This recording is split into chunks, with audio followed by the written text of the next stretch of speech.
I love the Catholic faith and I admire Japanese culture, and it breaks my heart that the Japanese never converted.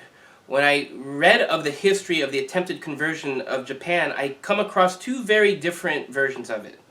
One which generally brushes aside the attempt as having been unimportant with little to no impact on society. The other versions hold that the faith did indeed make important inroads, and that, barring a few tragic events that set up its downfall, the faith had a real shot at becoming a major staple of Japanese life. Which version of history is actually closer to reality? The second. In point of fact, the missionaries had a huge continuing effect on pagan Japanese culture. The most obvious is tempura. You know what tempura is? It's the shrimp and vegetables with the batter that are fried. Yeah. Well, that was introduced by the Portuguese missionaries. And tempura is their manner of pronouncing templum, the Latin for temple, for church, which is what was used there. It was called tempura cooking because that was introduced by the people that ran the templum, the tempura. Wow. They can't pronounce L, you see. Yeah. Chinese the other way, they can't pronounce R. So, to answer the question, the very fact that the Kakure Kirishitan, the hidden Christians, were able to survive for centuries of persecution, tells us that had the faith been encouraged rather than persecuted, it no doubt would have transformed Japan. And that is an enormous tragedy that it didn't happen that way. So, I mean, were there a few tragic events that set up the? I mean, so the faith did make important inroads. It did. Unfortunately, the shogun came to believe that the faith was simply a pretext for Spain and/or Portugal seizing control of Japan.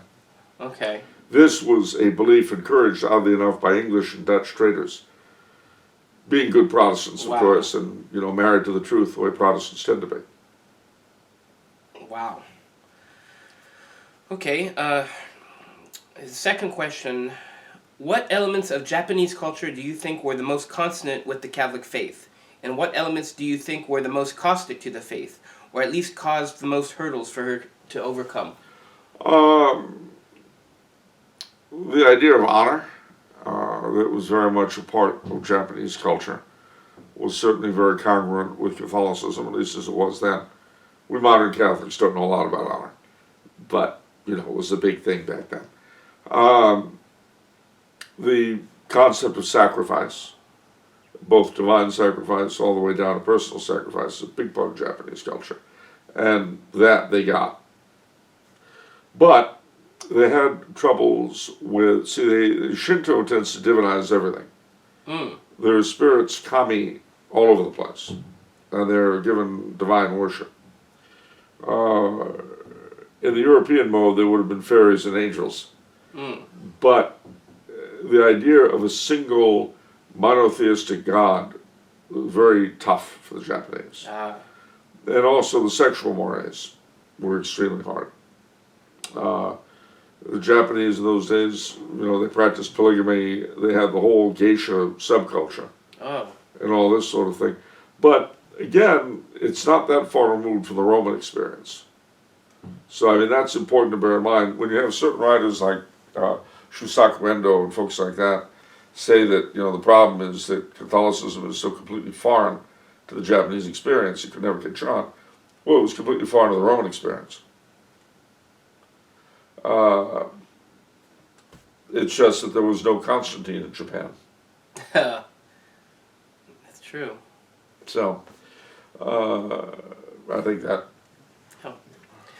Okay, his third question.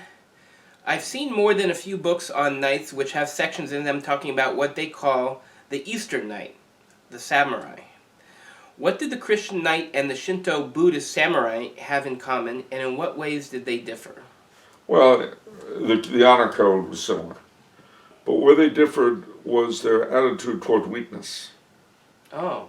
The Western knight was to characterize himself, again, ideally, obviously, was to characterize himself as the protector of the weak against the strong.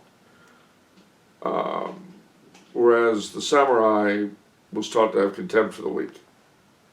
That's why he could use a peasant, for practice with his sword. Wow. And again, because of their religion, the belief in karma, that peasant who got chopped to ribbons just being randomly used as a target would undoubtedly, having served such a noble end, would undoubtedly be incarnated in a higher position afterwards. So you see, it's a completely different viewpoint. Yeah. So I would say that the similarities have primarily to do with honor, and the differences to do with their attitude toward the weak.